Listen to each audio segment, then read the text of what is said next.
General Voxtar shifted uncomfortably in his chair as the bright lights of the council chamber bore down on him. His green scales, once pristine and polished during his prime years as a hegemony commander, now bore the scars of countless battles. 3 deep claw marks ran across his left cheek, a reminder of hand-to-hand combat on the ice moon of Boreal. His right eye was clouded from a plasma blast that nearly took his head off during the siege of Kepler Station, but none of those battles had broken him like the humans did. The 12 members of the Galactic War Council sat in their floating chairs. Around the circular chamber, each represented a different species from across the galaxy. There was Ambassador Cleth, a towering insectoid from the Hive worlds, his compound eyes reflecting the chamber's blue glow.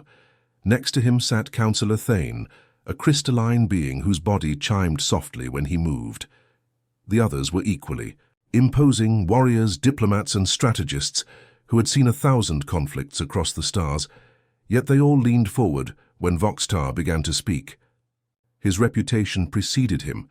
The Butcher of Andromeda, they once called him, the general who had never lost a campaign, who had crushed rebellions on 50 worlds. Now he sat before them, defeated by a species that had barely discovered faster than light. "Travel, honored council." Voxtar's voice cracked slightly as he began. His translator implant converted his natural hissing speech into the common galactic tongue, but the emotion behind the words needed no translation. 3 years ago, we received intelligence about a new species that had emerged from the Outer Rim territories. Humans, they called themselves. Small pink creatures with soft skin and no natural weapons.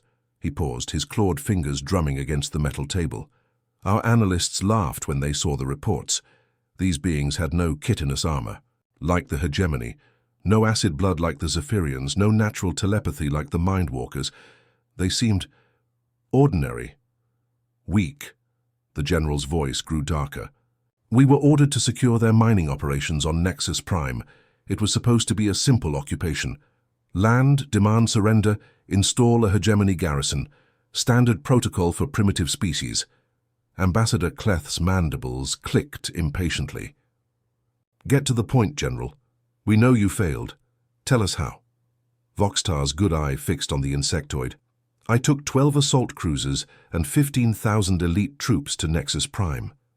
The human mining station housed maybe 300 workers and a small security force. On paper, it should have been over in minutes." He stood slowly, his massive frame casting long shadows across the chamber. "Captain Lee Dae-ho commanded their garrison. I studied his file during the approach. 32 years old, no formal military training beyond basic mining colony defense courses. His soldiers were miners, engineers, and technicians pressed into service. They had mining equipment modified into weapons and hopes and prayers for armor."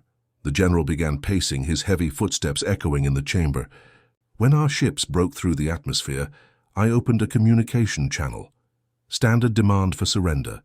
I expected Captain Lee to negotiate, maybe ask for terms to save his people's lives."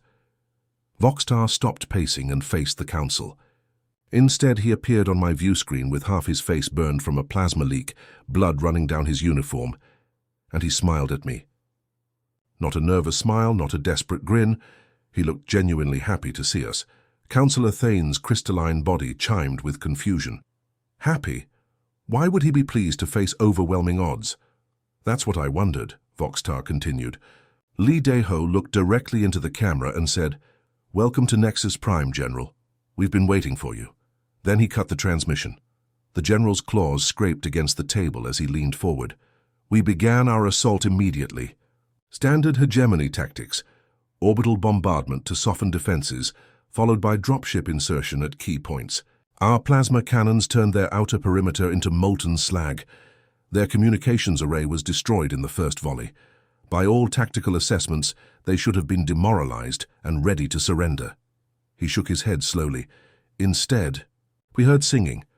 As our forces descended toward the mining station, the humans were singing battle songs over open frequencies. Not prayers or death chants. They were singing about victory, about going home to their families, about protecting each other." Voxtar's voice grew quieter, forcing the council members to strain to hear him.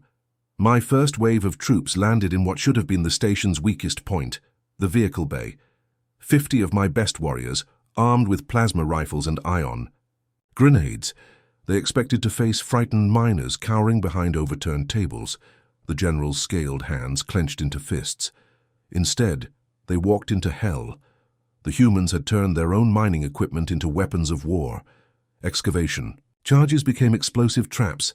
Industrial cutters became energy weapons. Loading mechs became armored war machines. But the worst part wasn't the weapons, it was the humans themselves. He resumed pacing, his agitation growing. They fought like creatures possessed. When Sergeant Crix's squad cornered a group of human miners in the cafeteria, those civilians didn't beg for mercy. They grabbed kitchen knives and charged my warriors with nothing but determination and fury.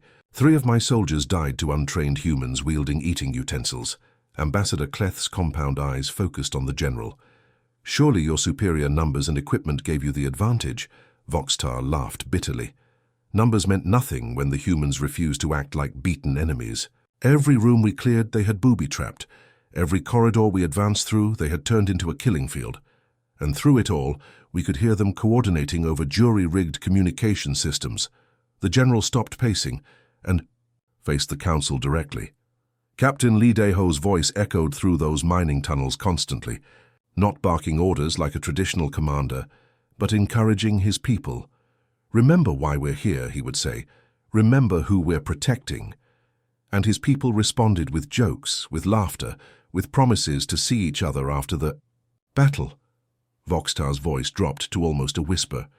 They were losing, badly. We had superior firepower, superior numbers, superior everything, but they kept fighting as if victory was inevitable, as if losing wasn't even a possibility they would consider. The chamber fell silent except for the soft hum of the life support systems. Finally, Councillor Thane spoke, his voice creating gentle musical tones. What happened to Captain Lee? Voxtar closed his eyes, and for a moment, the scarred general looked fragile. I found him in the command center, standing over a tactical display that showed his forces being overwhelmed on every front. Plasma burns covered half his body. His right arm was gone, severed by shrapnel. He was alone, surrounded by the bodies of his staff, and he was still smiling. The general opened his eyes, and the council members could see something broken in his gaze. I asked him why he wouldn't surrender, why he was throwing away lives for a hopeless cause, and Captain Lee looked at me with those steel-grey eyes, and said something I'll never forget. He paused, gathering himself. He said, "General, you're fighting for conquest. We're fighting for each other. That's why you'll never understand us, and that's why you'll never truly defeat us." The silence in the chamber was deafening. Finally, Ambassador Cleth spoke. "Did you kill him?" Voxtar nodded slowly. "I had to. He was reaching for a detonator. That would have collapsed the entire mining complex. But even as my plasma bolt burned through his chest, he was still smiling. And as he died, he whispered, 'Tell my wife I kept my promise.'" The general slumped back into his chair, suddenly looking far older than his years. That was just the beginning, Honored Council. What I witnessed on Nexus Prime was humanity at their weakest, most unprepared state. What came after? He shuddered. What came after showed me what humans could do when they were truly motivated. To fight. The scratching sound of Voxtar's claws against the metal table made every council member wince. His scaled fingers left deep grooves in the reinforced surface as memories of Outpost Delta 7 flooded back. The general's breathing grew heavy, each exhale creating small clouds of vapor in the chamber's cool air. After Nexus Prime, High Command was furious, Voxtar began, his voice rough with emotion. They blamed my tactics, said I had been too cautious. So they gave me unlimited resources for the next operation. 10,000 elite soldiers, orbital bombardment platforms, siege mechs, the works. Our target was a small research outpost on the edge of human space. He stood again, unable to remain still while reliving the nightmare. Intelligence reports showed Outpost Delta 7 was barely defended. A skeleton crew of researchers and a handful of security guards. The outpost was studying some kind of alien artifacts they'd discovered in the asteroid belt. Nothing military, nothing threatening. It should have been a simple capture mission. Ambassador Cleth leaned forward, his compound, eyes reflecting the chamber's lights. What went wrong this time? Voxtar's laugh was hollow, bitter. Everything. From the moment we dropped our forces, nothing went according to plan. The outpost was built into a massive asteroid, with tunnels and chambers carved deep into the rock. Our orbital bombardment barely scratched the surface. We needed ground troops to dig them out. The general moved to the chamber's viewing port, staring out at the stars. Sergeant Park Minseo commanded the defense. She was small, even by human standards, barely came up to my chest, with short black hair and eyes that seemed to see everything. Her personnel file said she was a former mining engineer who'd joined the security force only 6 months earlier. Councillor Thane's crystalline form chimed softly. An engineer, not a trained soldier. That's what made it worse, Voxtar replied. She knew every bolt, every wire, every structural weakness of that outpost. During our initial assault, she was near the main entrance when one of our plasma mortars hit. The explosion tore off her right arm and left her with burns across half her body. The general's claws scraped against the viewing port's metal frame. Any rational commander would have sought medical attention or at least fallen back to a safer position. Park Minseo tied a tourniquet around her shoulder with her teeth and one good hand, then grabbed a communication device and started coordinating the defense like nothing had happened. He turned back to face the council, his scarred features grim. For 3 weeks, she turned that outpost into a maze of death. Every tunnel we entered was trapped. Every room we cleared became a killing field. She had her people rig motion sensors to explosive charges, turn environmental systems into weapons, and use the research equipment as improvised artillery. Voxtar began pacing again, his heavy footsteps echoing. But the worst part was how she used their own dead. When our forces killed human defenders, Park Minseo would have the bodies moved to strategic locations. She'd wire them with explosives, turn them into booby traps. The general's voice dropped to a whisper. I watched my soldiers hesitate before entering rooms where human corpses lay. They knew those bodies might explode at any moment. The humans had weaponized death itself, turned their own fallen comrades into final acts of defiance. Ambassador Cleth's mandibles clicked nervously. Surely your superior numbers gave you an advantage. Numbers meant nothing in those narrow tunnels, Voxtar spat. Park Minseo knew exactly how to use the terrain. She'd let us advance into wider chambers, then collapse the tunnels behind us, cutting off our retreat. My soldiers would find themselves trapped with a handful of desperate humans who fought like cornered animals. The general stopped pacing and fixed his gaze on the council. Private Kim Tae-jun exemplified everything terrifying about human warfare. He was young, maybe 25 standard years, with the calloused hands of someone who'd worked in the mines. His whole life. When our forces finally breached the workshop level, he was waiting for us, Voxtar's claws clenched into fists. We'd brought our heaviest assault mech, the Iron Reaper. 8 meters tall, armed with plasma cannons and missile pods. It cost more resources than most planets see in a decade. This machine had crushed fortifications on a dozen worlds. The general's voice grew strained. Kim Tae-jun emerged from the shadows carrying nothing but a modified mining drill and a backpack full of explosive charges. The drill was ancient, probably older than he was, but he'd enhanced it with power cells and diamond-tipped cutting heads. He shook his head in disbelief. My mech pilot tried to target him, but Kim was too fast, too unpredictable. He dodged between the machine's legs, using the narrow corridors to his advantage.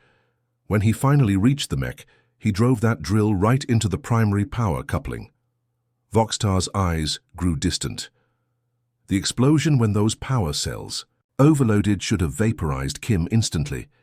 But as the mech fell apart around him, as the shrapnel tore through his body, I could hear him over the comm channels. He was laughing, actually laughing as he died. The chamber fell silent except for the general's labored breathing. Finally, he continued. That's when I knew we weren't fighting a conventional enemy. These humans didn't value their lives the way other species did. They threw themselves at impossible odds, not out of desperation, but out of something else entirely. Counselor. Thane's voice created soft musical tones. What finally ended the siege? Voxtar's expression grew even darker. Park Min-seo made the choice for us.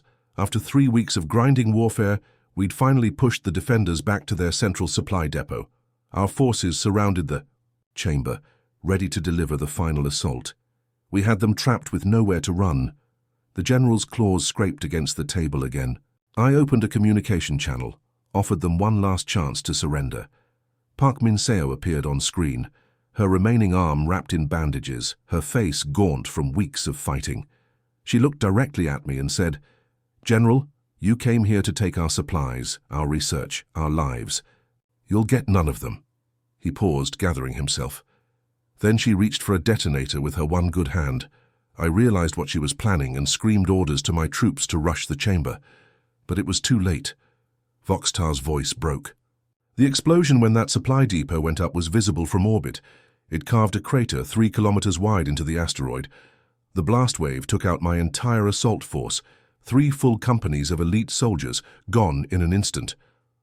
The general slumped against the viewing port. Park Min-seo could have used those supplies to hold out longer, maybe even escape. Instead, she chose to destroy everything rather than let us have it.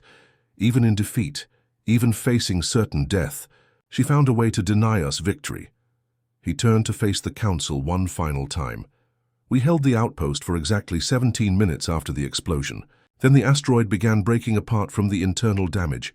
My remaining forces had to evacuate or be crushed when the whole structure collapsed. Ambassador Cleth's voice was barely audible. "What did you accomplish?" Voxtar's laugh was bitter. We captured a pile of rubble and the bodies of 200 humans who refused to surrender. But the cost, he shook his head. So I lost 8,000 soldiers, 12 assault mechs and 2 cruisers when the asteroid field shifted, all to take an outpost that the defenders destroyed themselves. The general's scaled features hardened. That's when I began to understand the true horror of fighting humans. They don't just resist conquest. They make victory itself meaningless. Even when you win, you lose something vital in the process. He looked each council member in the eye. Park Min-seo and her people taught me that humans don't fight to live. They fight so their cause can survive, even if they don't. That makes them the most dangerous enemy in the galaxy. The council chamber's temperature seemed to drop as Voxtar's expression changed. His scaled features, already marked by countless battles, took on a haunted quality that made even the most seasoned warriors among the council shift in their seats. The general's claws, which had been scraping against the metal table, now lay still as he gathered the strength to speak about something that clearly tormented him.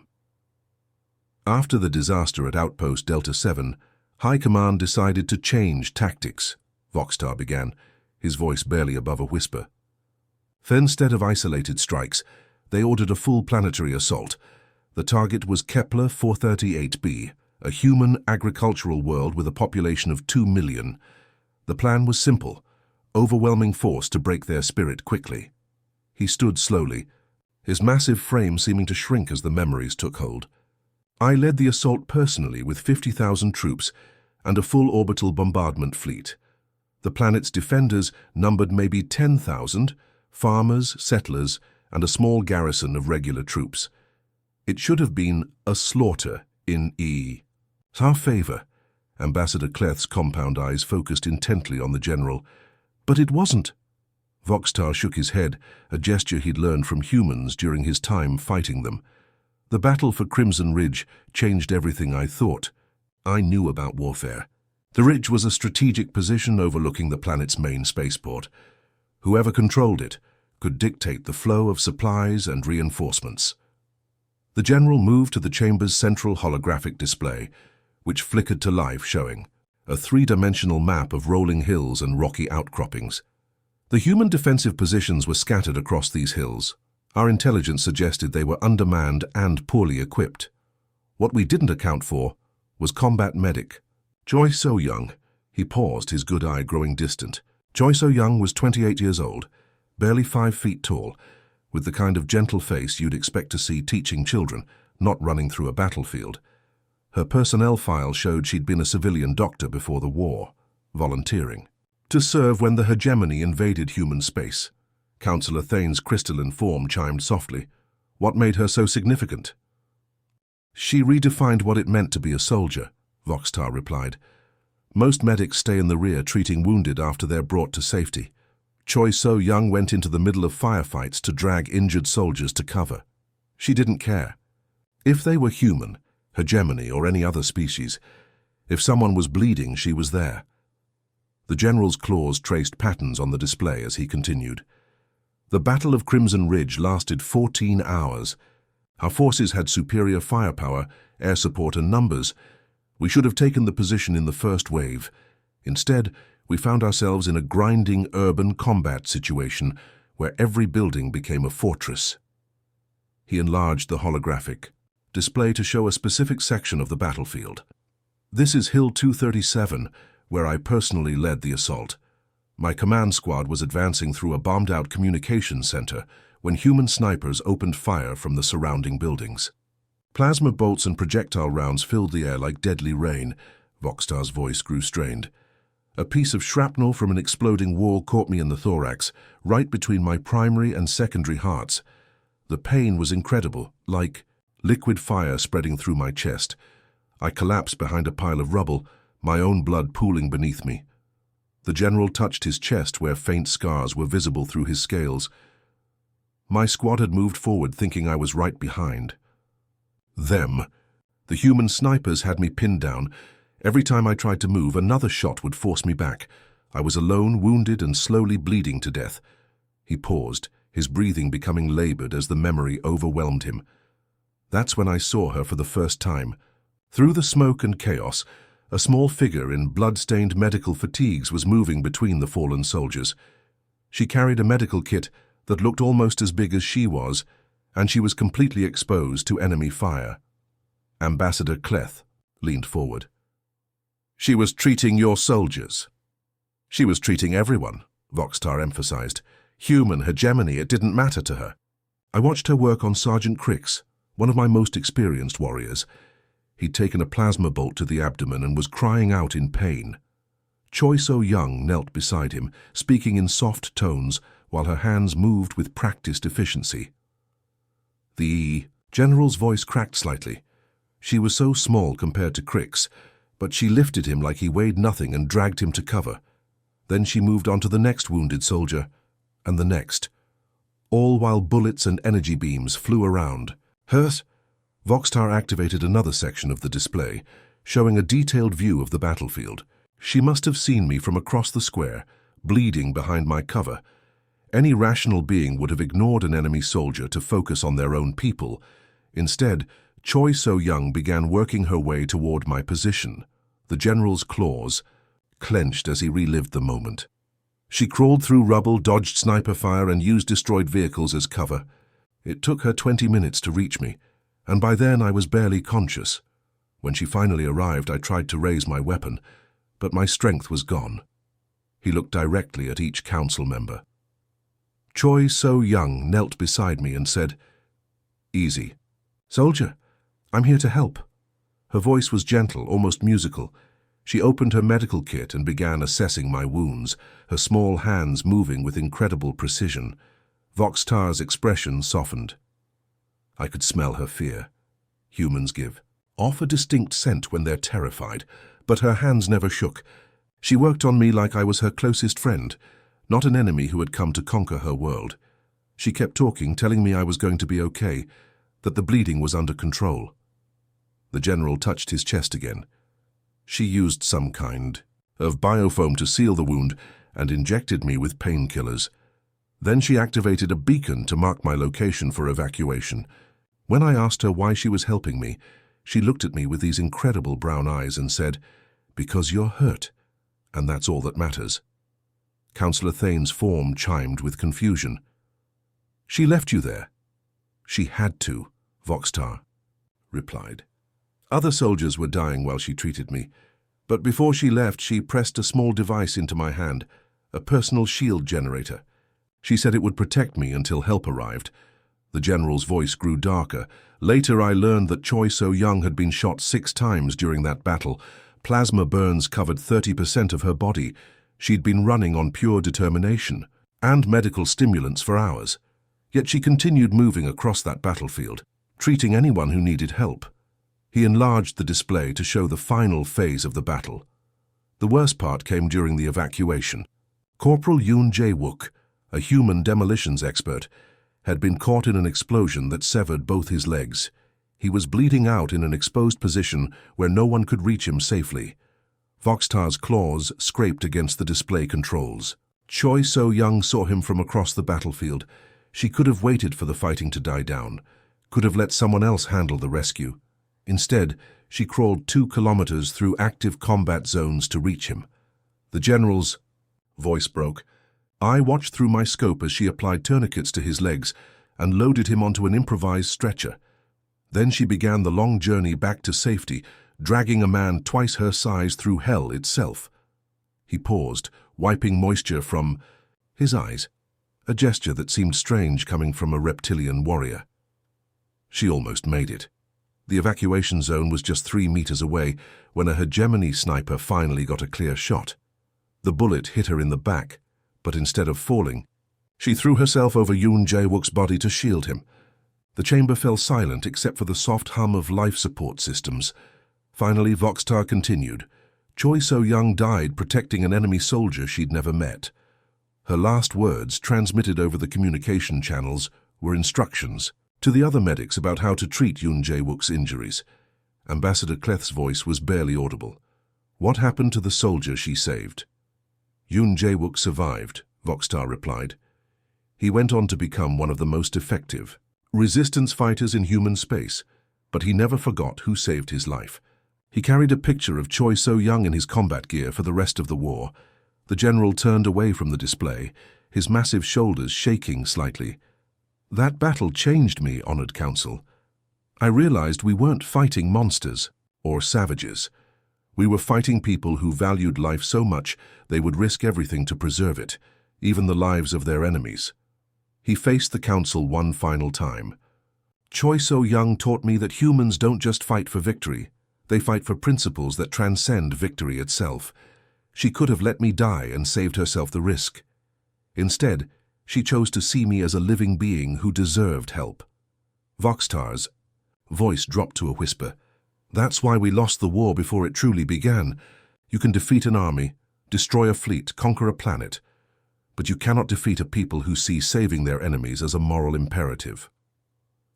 Choi So-young died protecting someone she'd never met, from a species that was trying to destroy her world.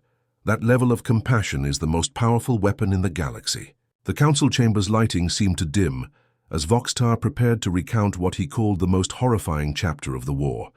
His scaled hands trembled as he activated the holographic display, showing the vast emptiness of space around the Kepler system.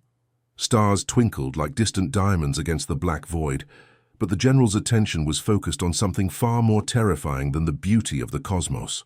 The Battle of Kepler's Gate was supposed to be our final victory, Voxtar began, his voice heavy with exhaustion. High Command had assembled the largest fleet in hegemony history, 300 warships, including our flagship, Eternal Dominion. Our target was the human naval base protecting their main supply route to the outer colonies. He enlarged the display to show dozens of ship silhouettes arranged in battle formation. The humans had maybe 40 vessels defending the system, most of them converted civilian ships with jury-rigged weapons. Our intelligence suggested they were outgunned, outnumbered, and ready to surrender. We expected the battle to last less than 6 hours. Ambassador Cleth's compound eyes reflected the holographic lights. But something went wrong? Voxtar's laugh was bitter and hollow. Everything went wrong from the moment we engaged their fleet. The humans fought like creatures possessed, but that wasn't the worst part.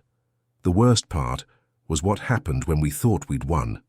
The general manipulated the display to focus on a single human vessel. The ship was sleek and angular, with the distinctive blue and red markings of the human fleet.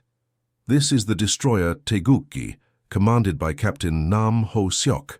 According to our files, it was an older vessel, maybe 20 years old, with a crew of 230. He paused, his claws scratching against the control surface. The Taegukgi fought bravely during the initial engagement, but our flagship's main plasma cannon locked onto her during the 3rd hour of battle. I was on the bridge when we fired. The beam was powerful enough to vaporize a city block. Voxtar's voice grew distant as he relived the moment. The shot hit the Taguchi amidships, right in her reactor compartment. The explosion tore the ship completely in half. We watched through our scopes as atmosphere vented into space, carrying debris and bodies with it. Both sections of the ship went dark and began tumbling away from each other. The general activated a tactical display showing the battle's progression. We marked the Taguchi as destroyed and moved on to other targets. Standard protocol: once a ship is broken in half and venting atmosphere, it's no longer a threat. We had bigger problems to worry about. Councillor Thane's crystalline form chimed with curiosity. But the ship survived. Survived isn't the right word, Voxtar replied, his expression growing haunted. What emerged from that debris field 4 hours later was something else entirely, something that shouldn't have been possible. He manipulated the display to show a reconstruction of what happened next. My sensor officer reported a contact moving through the debris field toward our position. At first, we thought it was a human escape pod or maybe a piece of wreckage caught in a gravity well. Then the contact got closer. Voxtar's claws clenched into fists. It was the Taguchi, but barely recognizable. The two halves of the ship had been welded back together using what looked like EVA suits and hull plating from other destroyed vessels. External lights flickered sporadically across her surface, and her engine signature was unstable, but she was moving under her own power. The general's voice cracked with disbelief. I opened a communication channel, thinking maybe we could negotiate the surrender of whoever was left alive on that wreck. Instead, Captain Nam Hoseok appeared on our screen, his face covered in blood and his uniform torn, but his eyes blazing with determination. He paused, gathering himself. Nam Hoseok looked directly at me and said, "General, you broke our ship, but you didn't break our spirit. We're coming for you."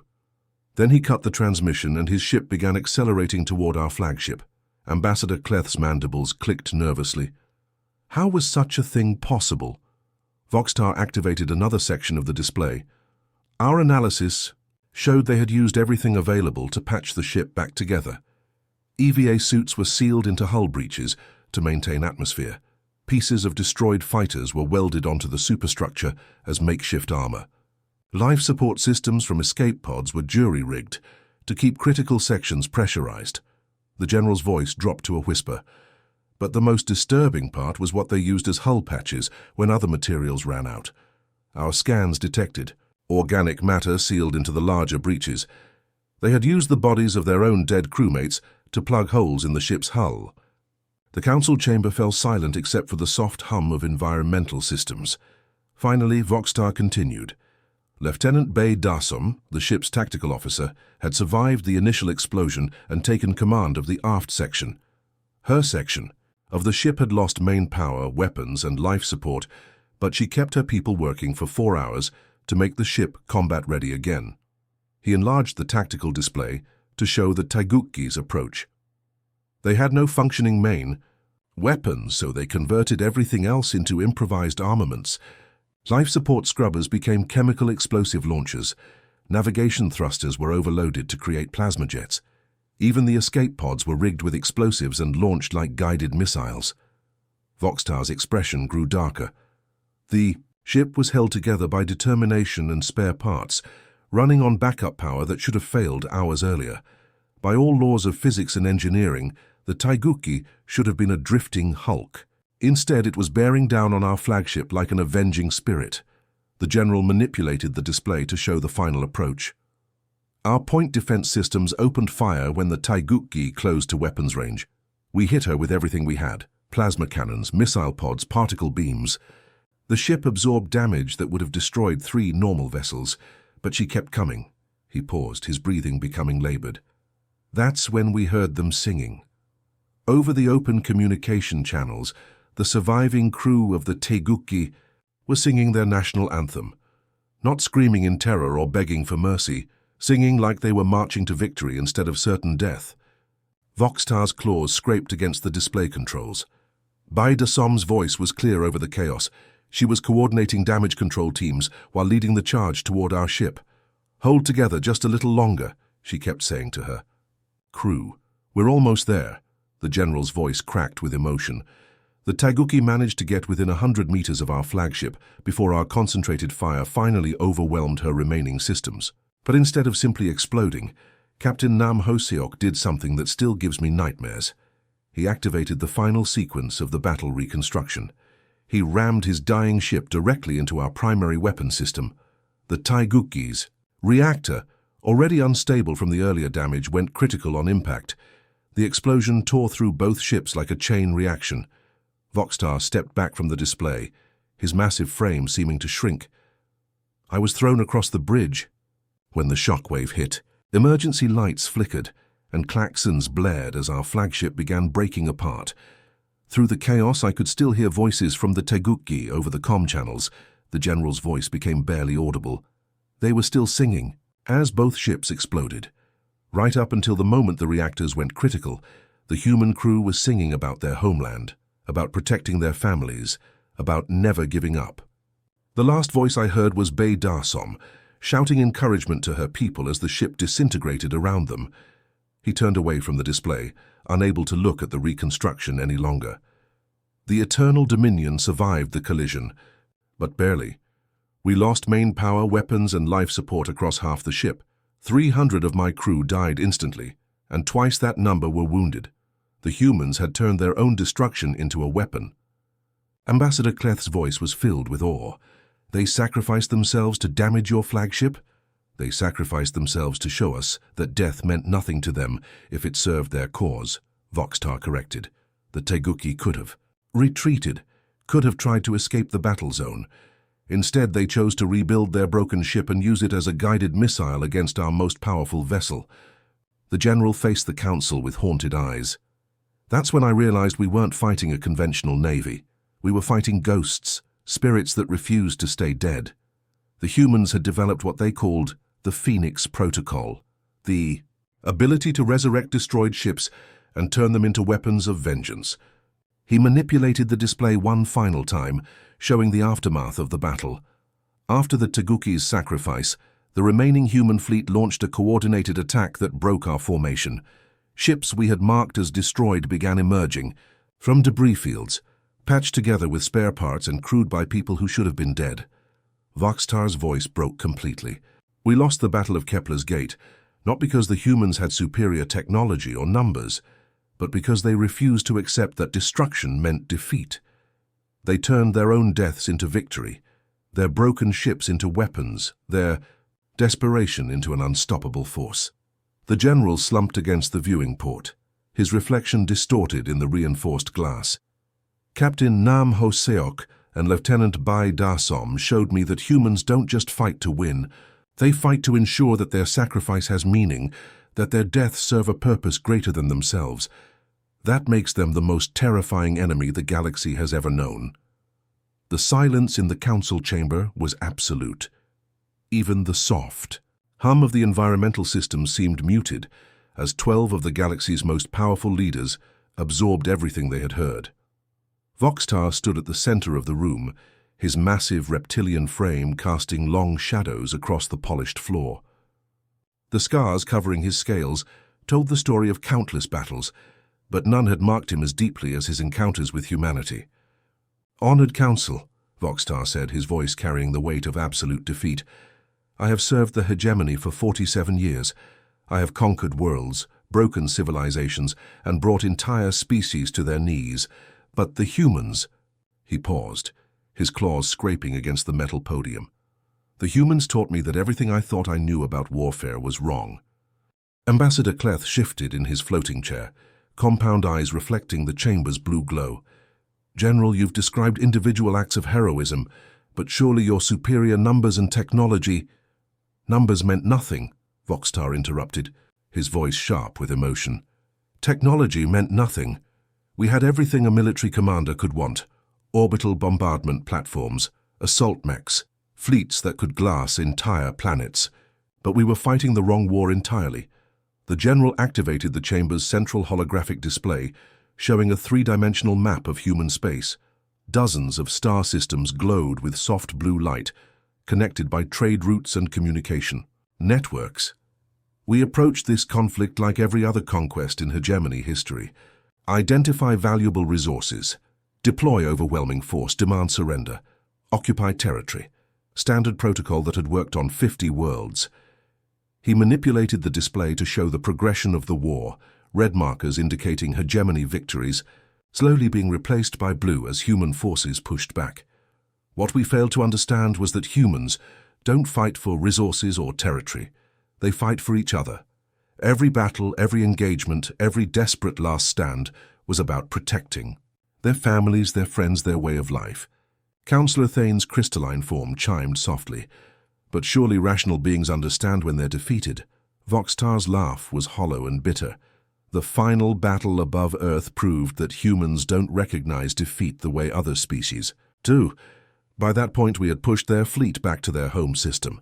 Our massive invasion force numbered over 1 million ships, while the human defenders had maybe 10,000 vessels, most of them damaged or running on fumes. The display shifted to show the solar system, with Earth glowing like a blue jewel at its center. Scattered around the planet were the remnants of humanity's space fleet, tiny dots of light facing an overwhelming tide of enemy ships.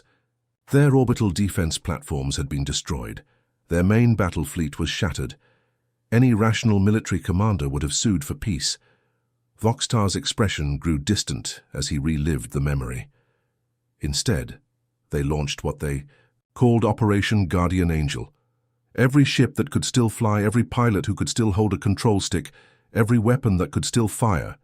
They threw everything at our flagship in one final, desperate assault.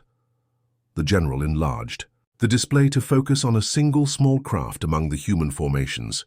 Captain Ryu Sujin commanded a squadron of heavy fighters that had been in continuous combat for 6 weeks.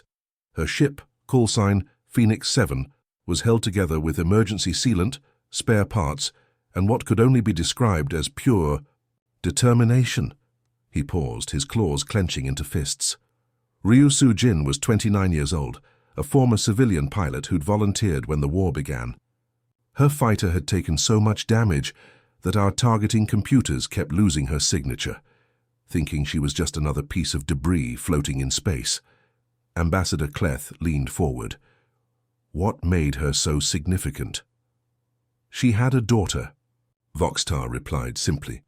A 7-year-old girl named Minji living in one of Earth's underground shelters.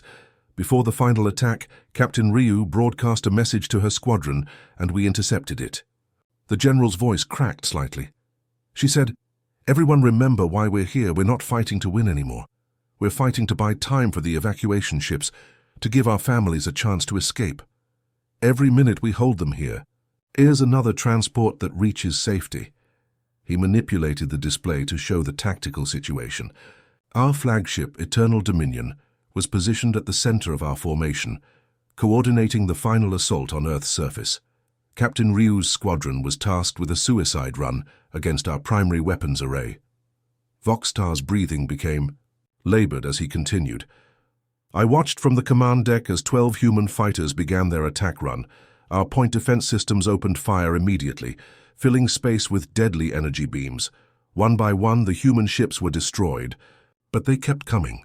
The display showed the fighters approach, their numbers dwindling as defensive fire took its toll. Phoenix 7 was the last ship left when she reached weapons range. Her fighter was barely holding together, atmosphere leaking from a dozen, hull breaches, engines sputtering on their last drops of fuel. The general's voice dropped to a whisper. That's when we received her final transmission. Over the open channels so everyone could hear, Captain Ryu Sujin said, "Control, tell my daughter Minji that Mommy kept her promise. Tell her the monsters can't hurt her anymore." Voxtar stepped closer to the display, his scaled features illuminated by the holographic lights. Then she did something that still gives me nightmares. Instead of firing her remaining missiles at our weapons array, she turned her fighter into a guided projectile and rammed directly into our command bridge. The chamber fell silent, except for the general's labored breathing. The explosion when Phoenix 7 hit our ship killed 300 of my crew instantly. But the physical damage wasn't the worst part. The worst part was what happened next. He enlarged the display to show the aftermath of the collision. As our flagship began listing to starboard, emergency systems failing across multiple decks, something impossible happened. The remaining human defenders didn't press their advantage. Instead, they began broadcasting evacuation coordinates to our damaged ships. Ambassador Cleth's mandibles clicked in confusion. They offered to help. Their enemies? More than that, Voxtar replied. They actually rescued hegemony survivors from disabled ships. Captain Ryu's sacrifice had crippled our command structure, but instead of destroying our helpless vessels, the humans sent medical ships to provide aid. The general's claws scraped against the podium's surface. That's when I realized we had never understood our enemy at all. We thought we were fighting conquerors like ourselves, beings motivated by greed and the desire for power. Instead, we found ourselves facing people who valued life so highly they would save their enemies even in the moment of victory. He turned to face each council member directly. I was evacuated from the Eternal Dominion by a human medical team. As they worked to stabilize my injuries, I asked their commander why they were helping us. He looked at me with those strange human eyes and said, "Because the war is over, and now it's time to heal." Voxtar deactivated the holographic display, plunging the chamber into relative darkness. That was the moment I understood why we had lost. We fought for conquest, for resources, for glory, but humans fight for love, love of family, love of friends, love of strangers they've never met. You cannot defeat an enemy whose primary motivation is protecting others. The general moved toward the chamber's exit, his heavy footsteps echoing in the silence.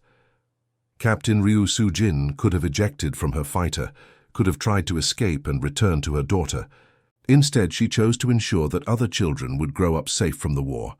He paused at the doorway, his massive frame silhouetted against the corridor lights. We came to human space expecting to find another species to dominate.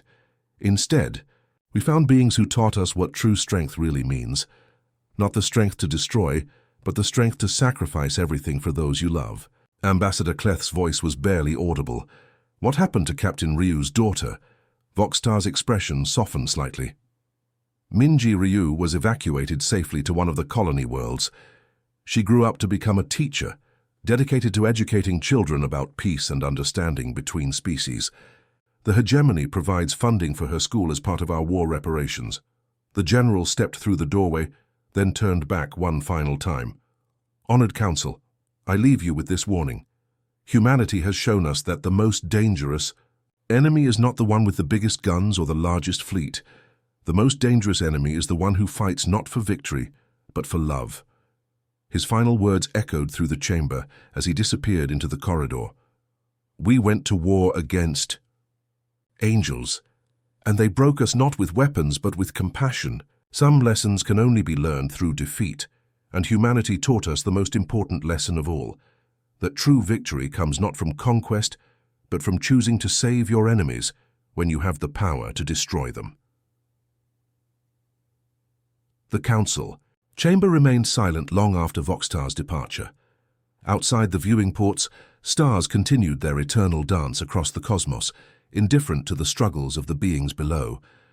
But in that moment, 12 of the galaxy's most powerful leaders understood that they had witnessed something profound, the testimony of a warrior who had learned that the greatest strength lies not in the ability to destroy, but in the courage to protect.